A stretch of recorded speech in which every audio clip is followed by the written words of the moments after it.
ഇന്നലെ പറഞ്ഞ ടോപ്പിക് എന്ന് പറയുന്നത് തെർമിസ്റ്ററാണ്. തെർമിസ്റ്റർ എന്ന് പറഞ്ഞു കഴിഞ്ഞാൽ നെഗറ്റീവ് ടെമ്പറേച്ചർ കോഎഫിഷ്യൻ്റ് ഉള്ള മെറ്റീരിയലാണ്. നെഗറ്റീവ് ടെമ്പറേച്ചർ കോഎഫിഷ്യൻ്റ് എന്ന് പറഞ്ഞാൽ ടെമ്പറേച്ചർ കൂടുന്നതനുസരിച്ചിട്ട് അതിൻ്റെ റെസിസ്റ്റൻസിന് വേരിയേഷൻ ഉണ്ടാകും. അപ്പം ഹയർ റെസിസ്റ്റൻസ് വച്ചിട്ട് അതിൻ്റെ റെസിസ്റ്റൻസിൻ്റെ ചേഞ്ച് എപ്പോഴും ഡിക്രിമെൻ്റ് ആയിട്ടല്ലേ വരത്തുള്ളൂ. അപ്പോൾ 200 കെ കിടക്കുന്ന ഒരു റെസിസ്റ്റൻസ് 200 കെന് താഴെ അതിൻ്റെ ചേഞ്ച് വരത്തുള്ളൂ. അപ്പോൾ ഡിക്രിമെൻ്റാണ് ചെയ്യുന്നത്. അപ്പോൾ നമുക്ക് ഹയർ ആയിട്ടുള്ള റെസിസ്റ്റൻസുകൾ നമുക്ക് ഉപയോഗിക്കാൻ പറ്റുന്നു എന്നുള്ളതാണ് തെർമിസ്റ്ററിൻ്റെ ഏറ്റവും വലിയ അഡ്വാൻറ്റേജ്. പക്ഷേ ഇനി അടുത്ത പറയാൻ പോകുന്ന റെസിസ്റ്റൻറ്റ് ടെമ്പറേച്ചർ ഡിറ്റക്ടേഴ്സ് എന്ന് പറഞ്ഞു കഴിഞ്ഞാൽ അതിന് പോസിറ്റീവ് ടെമ്പറേച്ചർ കോഎഫിഷ്യൻറ്റും ലീനിയർ ആയിട്ടുള്ള വേരിയേഷനും ഉള്ളതാണ്. അതായത് റെസിസ്റ്റൻസ് ചേഞ്ച് ചെയ്യുന്നതിനനുസരിച്ചിട്ട് അതിൻ്റെ ടെമ്പറേച്ചർ ഇൻക്രീസ് ചെയ്യുന്നതനുസരിച്ച് ഇൻക്രീസ് ചെയ്യുന്നു. അതായത് ഡയറക്ട്ലി പ്രൊപ്പോർഷണൽ ആയിട്ടാണ് ഇത് പോകുന്നത്. So generally electrical resistance of a metallic conductor varies according to the temperature changes. The sensor of a measurement of temperature by utilizing this phenomenon is called resistant thermometer. നിങ്ങൾ സാധാരണ resistance thermometer തന്നെയാണ് resistant temperature ഡിറ്റക്ടേഴ്സിന് ഉപയോഗിക്കുന്നത്. Resistant temperature relationship എന്ന് പറയുന്നത് RTD എന്ന് പറയുന്നത് linear ആവാനാണ് സാധ്യത. RT relation some common RTD material illustrated in the following schematic diagram. അതായത് താഴത്തെ ഫിഗറിൽ ഇങ്ങനെ പറഞ്ഞിരിക്കുന്നു.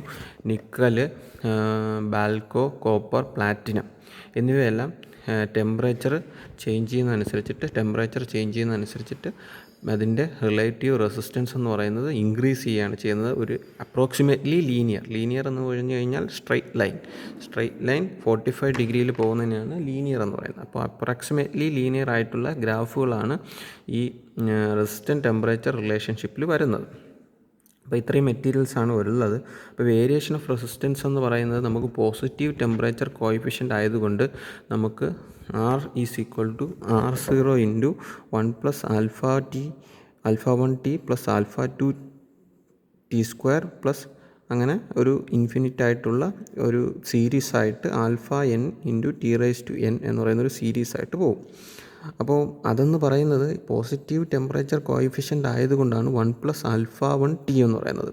അപ്പം നെഗറ്റീവ് ടെമ്പറേച്ചർ കോഎഫിഷ്യൻ്റ് വന്നു കഴിഞ്ഞാൽ R is equal to R0 into 1 minus alpha T എന്ന് പറയുന്ന ഒരു ഇക്വേഷനാണ് നെഗറ്റീവ് ടെമ്പറേച്ചർ കോഎഫിഷ്യൻ്റ് വരുന്നത്.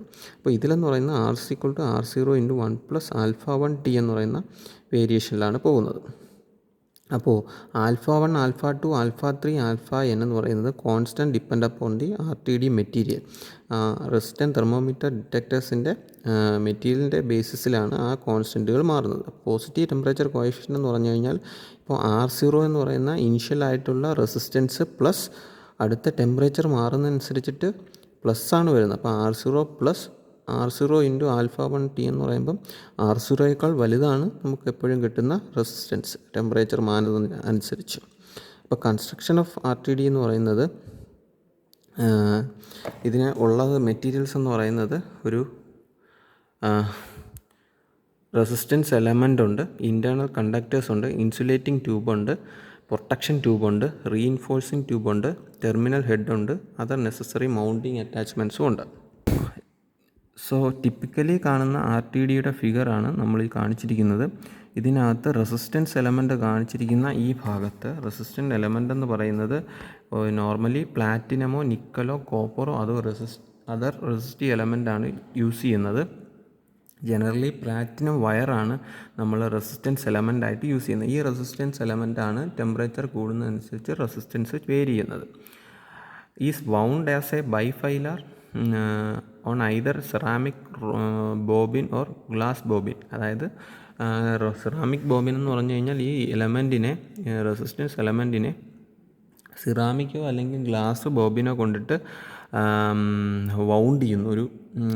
ഒരു ഈ കോയിൽ പോലെ വൗണ്ട് ചെയ്യുന്നു. സിറാമിക്കിലോ ഗ്ലാസ്സിലോ bounding to form a resisting element. അതായത് ഒരു കോയിലായിട്ട് വരയ്ക്കുന്നു. അതിൻ്റെ അകത്ത് കോറെന്ന് പറയുന്നത് സിറാമിക് അല്ലെങ്കിൽ ഗ്ലാസ് ആയിട്ടാണ് യൂസ് ചെയ്യുന്നത്. ദീസ് ഇലക്ട്രിക് റെസിസ്റ്റൻറ്റ് ബോബിൻ എന്ന് പറഞ്ഞു കഴിഞ്ഞാൽ കോറായിട്ട് യൂസ് ചെയ്യുന്നതിനാണ് ബോബിൻ എന്ന് പറയുന്നത്. ബൈഫൈലാർ എന്ന് പറഞ്ഞു കഴിഞ്ഞാൽ രണ്ട് വയർ വെച്ചിട്ട് ഉപയോഗിക്കുന്ന രീതിയാണ് ബൈഫൈലാർ എന്ന് പറയുന്നത്. അപ്പോൾ resistance element is provided with stainless steel fin. Stainless steel ഫിന്നും കൂടെ അഡീഷണലായിട്ട് ഇതിനകത്ത് അല്ലെങ്കിൽ ഇതിൻ്റെ കൂടെ ഒരു റെസിസ്റ്റൻസ് എലമെൻറ്റിൻ്റെ കൂടെ ഒരു സ്റ്റെയിൻലെസ് സ്റ്റീൽ ഫില്ലും കൂടെ അറ്റാച്ച് ചെയ്ത് വെച്ചിട്ടുണ്ട്. അതെന്തിനെന്ന് പറഞ്ഞു കഴിഞ്ഞാൽ ഹീറ്റ് ഡിസിപ്പേറ്റ് ചെയ്യാൻ വേണ്ടിയിട്ടാണ്. ടെമ്പറേച്ചറിൻ്റെ നമ്മൾ കൊടുക്കുന്ന റെസിസ്റ്റൻസിൽ കൊടുക്കുന്ന ടെമ്പറേച്ചർ വേരിയേഷൻ, അപ്പോൾ ടെമ്പറേച്ചർ അത് മെയിൻറ്റെയിൻ ചെയ്ത് നിൽക്കാൻ പാടില്ല. അപ്പം ഒരു ഫിന്ന് കൊടുക്കുകയാണെങ്കിൽ നമുക്ക് ആ കൊടുത്ത ടെമ്പറേച്ചർ പെട്ടെന്ന് തന്നെ ഡിസിപ്പേറ്റ് ചെയ്ത് പോകാൻ വേണ്ടിയിട്ടാണ്, അല്ലെങ്കിൽ എക്സലൻ്റായിട്ട് ഹീറ്റ് ട്രാൻസ്ഫർ ചെയ്യാൻ വേണ്ടിയിട്ടാണ് നമ്മൾ സ്റ്റെയിൻലെസ് സ്റ്റീൽ ഫിന്ന് അറ്റാച്ച് ചെയ്യുന്നത്, which is secured within A protection tube. ഈ പ്രൊട്ടക്ഷൻ ട്യൂബ് എന്ന് പറയുന്ന ഈ മൊത്തമുള്ള ട്യൂബാണ് പ്രൊട്ടക്ഷൻ ട്യൂബ് എന്ന് പറയുന്നത്.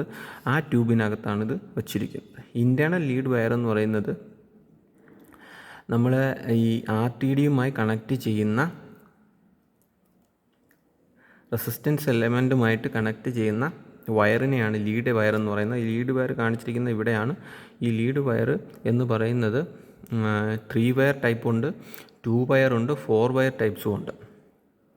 അപ്പം ഈ ലീഡ് വയർ ഈ ലീഡ് വയറിനെ ഇൻറ്റേർണൽ ലീഡ് വയറിനെ ഇൻസുലേറ്റ് ചെയ്യാൻ വേണ്ടിയിട്ട് ഉപയോഗിക്കുന്ന ട്യൂബാണ് ഇൻസുലേറ്റിംഗ് ട്യൂബ് എന്ന് പറയുന്നത്. ഇൻസുലേറ്റിംഗ് ട്യൂബ് എന്ന് പറയുന്നത് ഇവിടെയാണ്. ലീഡ് വയർ ഇൻസുലേഷൻ ട്യൂബിനകത്താണ് വയ്ക്കുന്നത്. ടോട്ടലായിട്ട് വയ്ക്കുന്ന ട്യൂബിനെയാണ് പ്രൊട്ടക്ഷൻ ട്യൂബ് എന്ന് പറയുന്നത്. അപ്പോൾ ഇൻസുലേറ്റഡ് ട്യൂബ് എന്ന് പറയുന്നത് ലീഡ് വയറിന് ഇൻസുലേഷൻ കൊടുക്കുന്നു. Fibre glass sleeving is used for low medium application and ceramic insulator for high ടെമ്പറേച്ചറിന് നമ്മൾ ഉപയോഗിക്കുന്നത്. ഇനി പ്രൊട്ടക്ഷൻ ട്യൂബ് എന്ന് പറഞ്ഞാൽ ടോട്ടലി ഈ എല്ലാ കാര്യങ്ങളും റെസിസ്റ്റൻറ്റ് എലമെൻറ്റും ഇൻറ്റേർണൽ ലീഡ് വയറും ബാക്കി കാര്യങ്ങളും ആംബിയൻ ടെമ്പറേച്ചർ കണ്ടീഷൻസ് പ്രൊവൈഡ് ചെയ്യാൻ, അകത്ത് ആംബിയൻ ടെമ്പറേച്ചർ കണ്ടീഷൻസ് പ്രൊവൈഡ് ചെയ്യാൻ വേണ്ടിയിട്ട് നമ്മൾ മൗണ്ട് ചെയ്യുന്ന സംഭവമാണ് പ്രൊട്ടക്ഷൻ ട്യൂബ് എന്ന് പറയുന്നത്. അതിൻ്റെ കൂടെ തന്നെ മൗണ്ടിങ് അറ്റാച്ച്മെൻറ്റ്, അതായത് ഈ റെസിസ്റ്റർ എലമെൻറ്റ് മാറ്റാൻ വേണ്ടിയിട്ടുള്ള മൗണ്ട് ചെയ്യാൻ വേണ്ടിയിട്ടുള്ള നമുക്ക് അറ്റാച്ച്മെൻറ്റ്സും കൂടെ നമുക്ക് അതിനകത്ത് വരച്ചിട്ടുണ്ട്. പിന്നെ ടെർമിനൽ ഹെഡ്, ഇവയെല്ലാം അതിനകത്താണ് വയ്ക്കുന്നത്. Protection tube may be subjected to extremely severe operating കണ്ടീഷൻസിലും റിമോട്ട് കണ്ടീഷൻസിലും നമ്മൾ പ്രൊവൈഡ് ചെയ്യേണ്ടി വരും. അതുകൊണ്ട് തന്നെ ഇത് യൂസ് ചെയ്യേണ്ടതുണ്ട്. If there is necessary to select material shape and suitable operating temperature atmosphere application etcetera. അതായത് ടോട്ടലി പറഞ്ഞു കഴിഞ്ഞാൽ ഇതിനകത്ത് കാണുന്ന റെസിസ്റ്റൻറ്റ് എലമെൻറ്റ് ഒരു ബോബിൻ ഉപയോഗിച്ച് കോയിൽ പോലെ വൗണ്ട് ചെയ്തതിന് ശേഷം അതിനെ നമ്മൾ ഇതിനകത്ത് വയ്ക്കുന്നു. അതിൻ്റെ ടെർമിനൽ ലെഡ് എന്ന് പറയുന്ന ഇൻറ്റേർണൽ ലീഡ് വയർ എന്ന് പറയുന്നത് അതുമായി കണക്റ്റ് ചെയ്ത് കൊടുക്കുന്ന സംഭവമാണ് ഇൻറ്റേർണൽ ലീഡ് വയർ. അത് ഇൻസുലേഷൻ ട്യൂബിനകത്താണ് വെച്ചിരിക്കുന്നത്. ടോട്ടലായിട്ട് നമ്മൾ എന്ത് ചെയ്യുന്നു, ഒരു പ്രൊട്ടക്ഷൻ ട്യൂബ് കൊടുക്കുന്നു. ഈ പ്രൊട്ടക്ഷൻ ട്യൂബിൽ മൗണ്ടിങ് അറ്റാച്ച്മെൻറ്റ്സ് വച്ചിട്ടുണ്ട്. അതായത് ഈ റെസിസ്റ്റൻറ്റ് എലമെൻറ്റ് മാറ്റാൻ യൂസ് ചെയ്യുന്ന അതാണ് മൗണ്ടിങ് അറ്റാച്ച്മെൻറ്റ്സ്. ഇനി ടെർമിനൽ ഹെഡ് എന്ന് പറയുന്നത് നമ്മൾ എന്താണോ ഏത് ടെമ്പറേച്ചർ കണ്ടീഷനാണോ പ്രൊവൈഡ് ചെയ്യാൻ വേണ്ടി കണക്ട് ചെയ്യുന്ന ടെർമിനൽ ഹെഡാണ് ഈ ടെർമിനൽ ഹെഡ് എന്ന് പറയുന്നത്. നമ്മളിവിടെയാണ് ഏതാണോ ടെമ്പറേച്ചർ വേരിയേഷനുള്ള സംഭവം സർക്യൂട്ട് അല്ലെ കോൺഡ്യൂട്ട് കണക്ട് ചെയ്യേണ്ടത്, എവിടെയാണോ കണക്ട് ചെയ്യേണ്ടത് അതാണ് ഈ ടെർമിനൽ ഹെഡ് എന്ന് പറയുന്നത്. Terminal head is used to connect resistant temperature detector with external lead wire. External ആയിട്ടുള്ള ട്യൂബോ ലീഡ് വയറോ കണക്ട് ചെയ്യാൻ വേണ്ടിയിട്ടുള്ള സംഭവമാണ് ടെർമിനൽ ഹെഡ് എന്ന് പറയുന്നത്. സോ മൗണ്ടിങ് അറ്റാച്ച്മെൻറ്റ് ഞാൻ നേരത്തെ പറഞ്ഞത് തന്നെയാണ്. RTD റെസിസ്റ്റൻസ് മെഷർമെൻറ്റ് എന്ന് പറയുന്നത് നമ്മൾ വീറ്റ്സ്റ്റോൺ ബ്രിഡ്ജിൽ നേരത്തെ പറഞ്ഞ പോലെ റെസിസ്റ്റൻസിനുണ്ടാകുന്ന ചേഞ്ച് അനുസരിച്ചിട്ട് നമ്മൾ വീറ്റ്സ്റ്റോൺ ബ്രിഡ്ജ് അൺബാലൻസ്ഡ് ആവും. ആ അൺബാലൻസ്ഡ് ആയിട്ട് അതിൻ്റെ അൺബാലൻസ് ആകുന്ന റെസിസ്റ്റൻസ് നമ്മൾ മെഷർ ചെയ്തെടുക്കും. അറ്റ് 0 ഡിഗ്രി സെൽഷ്യസിൽ നമ്മൾ 100 ഓമാണ് ഈ RTDക്ക് കൊടുക്കുന്നത്. 100 ഓമുള്ള RTD ആണ് യൂസ് ചെയ്യുന്നതെങ്കിൽ നമ്മൾ ഈ RTD 100 ഓം ആണെങ്കിൽ നമ്മൾ R3 എന്ന് പറയുന്ന റെസിസ്റ്റൻസും 100 ഓം എടുക്കും. പിന്നെ R1ഉം R2ഉം ഈക്വലായിട്ട് എടുക്കും. എങ്ങനെയാണ് ഇതിൻ്റെ ബാലൻസ് കണ്ടീഷൻ വരുന്നത്? R1 into R4 R2 into R3 എന്നാണ്. ക്രോസ് ചെയ്തിരിക്കുന്നത് മൾട്ടിപ്ലൈ എന്ന് പറയുന്നത് ബാക്കി ക്രോസ് ചെയ്യുന്ന മൾട്ടിപ്ലൈ ചെയ്യുന്നതിന് ഈക്വലായിരിക്കും. R1 ഇൻറ്റു R4 അതായത് RTDയുടെ resistance into equal to R3 into R2 എന്നുള്ളതാണ്. ഇതിൽ R3 എന്ന് പറയുന്നത് 100 ആയിട്ട് എടുക്കുന്നു, ഇതും 100 ആയിട്ട് എടുക്കുന്നു. ഇത് R1 R2 ഈക്വൽ ആകുമ്പോൾ നമുക്ക് ബാലൻസ് കണ്ടീഷനിലാണ് ടോട്ടലി വന്ന് നിൽക്കുന്നത്. അതിൻ്റെ സിഗ്നൽ ആംപ്ലിഫൈ ചെയ്യാൻ വേണ്ടിയിട്ട് ഔട്ട്പുട്ട് എടുക്കാൻ വേണ്ടി ഒരു ആംപ്ലിഫയറും കൊടുത്തിട്ടുണ്ട്. അപ്പോൾ നമുക്ക് എന്തെങ്കിലും റെസിസ്റ്റൻസിൽ ഉണ്ടാകുന്ന ചേഞ്ച്, അപ്പോൾ ടെമ്പറേച്ചർ കണ്ടീഷൻസ് പ്രൊവൈഡ് ചെയ്യുമ്പോൾ നമുക്ക് റെസിസ്റ്റൻസിൽ ചേഞ്ച് ഉണ്ടാകും. അതിനനുസരിച്ച് ആർ ടി ഡിയിലെ റെസിസ്റ്റൻസ് വേരി ചെയ്യും. ആർ ടി ഡിയിലെ റെസിസ്റ്റൻസ് വേരി ചെയ്യുമ്പം ടോട്ടലി അൺബാലൻസ്ഡ് ആവും. ഗാൽവനോമീറ്റർ കണക്ട് ചെയ്തിട്ടുണ്ട്, ടോട്ടലി അൺബാലൻസ്ഡ് ആവും. അൺബാലൻസ്ഡ് ആകുമ്പോൾ നമുക്ക് ആ റെസിസ്റ്റൻസ് നമുക്ക് വീറ്റ്സ്റ്റോൺ ബ്രിഡ്ജ് വഴി നമുക്ക് കാൽക്കുലേറ്റ് ചെയ്യാൻ പറ്റും. So the circuit just discussed is not suitable for high precision measurement because അതായത് നമുക്ക് ഹൈ പ്രിസിഷനിൽ പറ്റത്തില്ല. കാരണം എന്താണ്, ഈ ആർ ടി ഡിയിൽ കണക്ട് ചെയ്തിരിക്കുന്ന ലീഡ് വയേഴ്സിൻ്റെ റെസിസ്റ്റൻസും കൂടെ ഇതിനകത്ത് കയറി വരും. അപ്പോൾ അതിനുണ്ടാകുന്ന റെസിസ്റ്റൻസിൻ്റെ ഉണ്ടാകുന്ന ടെമ്പറേച്ചർ ചേഞ്ച് ഉണ്ടാകുന്ന റെസിസ്റ്റൻസ് ചേഞ്ചും കൂടെ ഇതിനകത്ത് കയറി വരും. അത് അവോയ്ഡ് ചെയ്യാൻ വേണ്ടിയിട്ട് നമുക്ക് 2 രീതിയിലുള്ള മെത്തേഡ്സ് യൂസ് ചെയ്യാം. Lead lengths are very long ആണെങ്കിൽ നമുക്ക് ആർ ടി ഡിക്ക് വളരെയധികം എറേഴ്സ് ഉണ്ടാകാൻ സാധിക്കും. ഫാൾസ് റീഡിംഗ് ആണ് നമുക്കുണ്ടാക്കുന്നത്. അത് ഒഴിവാക്കാൻ വേണ്ടിയിട്ട് നമ്മൾ എന്ത് ചെയ്യും, നമ്മൾ ഈ കണക്ട് ചെയ്യുന്ന ആർ ടി ഡി കണക്ട് ചെയ്യുന്ന ആർ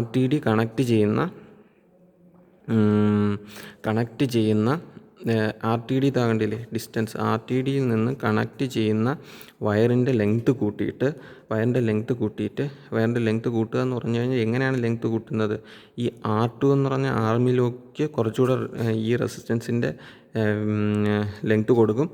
R3യുടെ ആമിലേക്ക് ഈ ആർ ടി ഡിയുടെ റെസിസ്റ്റൻസിൻ്റെ ലെങ്ത്ത് കുറച്ചുകൂടെ കൊടുക്കും. എന്താണ് കൊളോക്കലി പറഞ്ഞു കഴിഞ്ഞാൽ, ഈ R2വിന് ഈ ആർ ടി ഡിയുടെ കണക്ട് ചെയ്യുന്ന വയറിൻ്റെ പകുതി കൊടുക്കും. ഇതേപോലെ R3ക്കും ഇതേപോലെ കണക്ട് ചെയ്യുന്ന വയറിൻ്റെ പകുതി കൊടുക്കും. എന്നിട്ട് നമ്മൾ ജംഗ്ഷൻ എടുക്കുന്നത് ഇതിൻ്റെ പകുതി വെച്ചായിരിക്കും. പകുതി എന്നല്ല, കുറേ ആ വയറിൻ്റെ കണക്ട് ചെയ്യുന്ന ലീഡ് വയറിൻ്റെ കുറേ ഭാഗം R2ൻ്റെ ലെഗിലേക്കും കൊടുക്കും, R3യുടെ ലെഗിലേക്കും കൊടുക്കും. R2ൻ്റെ ലെഗിലേക്കും കൊടുക്കും, R3യുടെ ലെഗിലേക്കും കൊടുക്കും. ഒന്നുകൂടെ പറഞ്ഞുതരാം. നമ്മൾ നേരത്തെ പറഞ്ഞ സർക്യൂട്ടിലാണെങ്കിൽ ആർ ടി ഡിയുമായി കണക്ട് ചെയ്യുന്ന ലീഡ് വയറുകളുണ്ടല്ലോ, ആ ലീഡ് വയറുകളുടെ വേരിയേഷൻസ്, റെസിസ്റ്റൻസിലുണ്ടാകുന്ന വേരിയേഷൻസ് നമുക്ക് എറേഴ്സ് ഉണ്ടാക്കും. അതായത് നമ്മൾ ആർ ടി ഡി മാത്രമാണ് നമ്മൾ 100 ഓമായിട്ട് കാൽക്കുലേറ്റ് ചെയ്യുന്നത്. അതിനെ കണക്ട് ചെയ്യുന്ന വയേഴ്സിൻ്റെ ലെങ്ത്തും റെസിസ്റ്റൻസ് നമ്മൾ അവോയ്ഡ് ചെയ്യാനാണ് പതിവ്. പക്ഷേ നമുക്ക് എറേഴ്സ് വരുന്നുണ്ട്. അത് ഒഴിവാക്കാൻ വേണ്ടിയിട്ട് ഈ ഒരു പൊസിഷനെ കുറച്ച് ഇങ്ങോട്ടാക്കും. അപ്പം ഈ റെസിസ്റ്റൻസ്, ഈ ലീഡ് വയറിൻ്റെ കുറേ ഭാഗം ഈ R2ലോട്ട് പോകും. ഈ ഒരു ഭാഗത്തിന് നമ്മളിവിടെ കൊണ്ടുവരുമ്പോൾ ഇതിൻ്റെ കുറേ ഭാഗം R3ലോട്ടും പോകും. അപ്പോൾ ആ റെസിസ്റ്റൻസിലുണ്ടാകുന്ന വേരിയേഷൻ കോമ്പൻസേറ്റ് ചെയ്ത് പോകും. അങ്ങനെയാണ് 4 വയർ ടെക്നിക്ക് എന്ന് പറയുന്നത്. അത്രയേ ഉള്ളൂ. ഇതേപോലെ 3 വയർ കോമ്പൻസേഷൻ ടെക്നിക്കുണ്ട്. 3 വയർ കോമ്പൻസേഷൻ ടെക്നിക്കിൽ ഏതെങ്കിലും ഒരു ഭാഗത്ത് മാത്രം നമ്മൾ കോമ്പൻസേറ്റ് ചെയ്യാൻ വേണ്ടി ഒരു ലെഗിലോട്ട് കൊടുക്കും. ഇതിലാണെങ്കിൽ R3ലോട്ട് കുറേ ഭാഗം കോമ്പൻസേറ്റ് ചെയ്യാൻ വേണ്ടി കൊടുത്തിട്ടുണ്ട്. അതാണ് 3 വയർ കോമ്പൻസേഷൻ ടെക്നിക്ക് എന്ന് പറയുന്നത്. Advantages of R T D എന്ന് പറഞ്ഞാൽ ഹൈ ആക്യുറസിയാണ്. They can be calibrated to detect actual temperature to within 0.25 degrees Celsius up to 120 degrees Celsius and 0.5 degrees Celsius from 120 degrees Celsius to 550 degrees Celsius. 0.25 degrees Celsiusൻ്റെ variation പോലും നമുക്ക് calculate ചെയ്യാൻ ഈ ഒരു റേഞ്ചിൽ 120 degrees Celsius വരെയുള്ളതിൽ പറ്റും. 0.5 വരെ നമുക്ക് അടുത്ത 120 തൊട്ടുള്ളതിന് പറ്റും. ഡസ് നോട്ട് റിക്വയർ ടെമ്പറേച്ചർ കോമ്പൻസേഷൻ്റെ ആവശ്യം നമുക്ക് ഇവിടെ വരുന്നില്ല. ഡിസൈൻ ടു ഫാസ്റ്റ് റെസ്പോൺസ് ആണ്, എക്സലൻറ്റ് സ്റ്റെബിലിറ്റിയാണ്, റീപ്രൊഡ്യൂസിബിലിറ്റി ഉണ്ട്. അതായത് റീപ്രൊഡ്യൂസിബിലിറ്റി എന്ന് പറഞ്ഞാൽ ഒരു പ്രാവശ്യം ചെയ്ത ഒരേ റീഡിങ് കിട്ടുകയാണെങ്കിൽ വീണ്ടും അതേ സെറ്റപ്പ് വെച്ച് ചെയ്യുകയാണെങ്കിൽ നമുക്ക് സെയിം റിസൾട്ട് തന്നെ കിട്ടും. ഗുഡ് സെൻസിറ്റിവിറ്റി ഉണ്ട്. ഡിസഡ്വാൻറ്റേജ് എന്ന് പറയുന്നത് ബ്രിഡ്ജ് സർക്യൂട്ട് എക്സ്റ്റേണൽ പവർ സോഴ്സാണ്. ഇത് ആക്റ്റീവ് സോഴ്സാണ്. നമുക്ക് എക്സ്റ്റേണലായിട്ട് നമുക്ക് സോഴ്സ് കൊടുക്കണം. അത് നമുക്ക് എക്സ്റ്റേണലായിട്ടുള്ള സംഭവങ്ങൾ വേണം. Change self heating due to current through R T D and thus the change in resistance. Self heating ഉണ്ടാകാൻ ചാൻസ് ഉണ്ട്. ലാർജ് സൈസ് ആയിരിക്കും. ഇത്രയും പാരാമീറ്റേഴ്സൊക്കെ വയ്ക്കുന്നത് കൊണ്ട് ലാർജ് സൈസ് ആയിരിക്കും, ഹൈ കോസ്റ്റും ആയിരിക്കും.